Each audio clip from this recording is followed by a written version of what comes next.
יפה מאוד. יש לך את זה בעוד צבעים? כן, יש לי את זה בצבע זהב בחלון.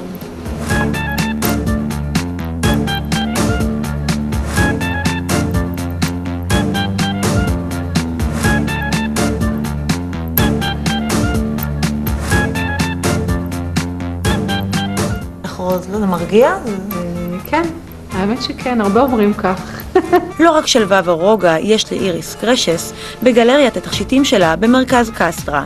מי שמבלי לתכנן מראש הפכה לתכשיטנית מוערכת, עסקה עד לפני 5 שנים בתחום אחר לגמרי. אני הגעתי לתחום הזה מתחום האדריכלות ועיצוב פנים. לפני 5 שנים בערך החלטתי שאני רוצה לעשות קורס בשביל הכיף. עיצוב תכשיטים זה משהו שתמיד רציתי ללמוד, ופשוט נשבעתי בעולם המדהים הזה של התכשיטים.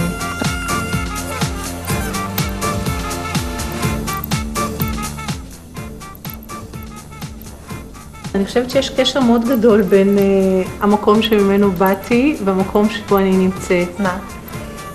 קודם כל את צריכה דמיון, ואת צריכה לדעת לתת פתרונות טכניים.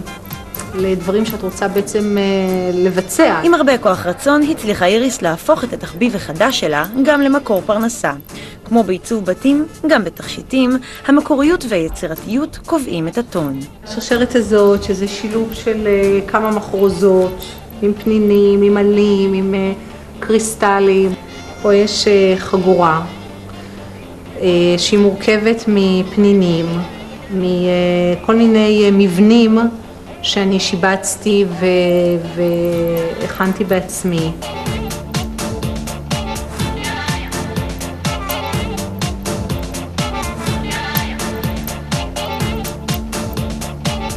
אם תשאלו את איריס, העבודה שלה לא מסובכת בכלל.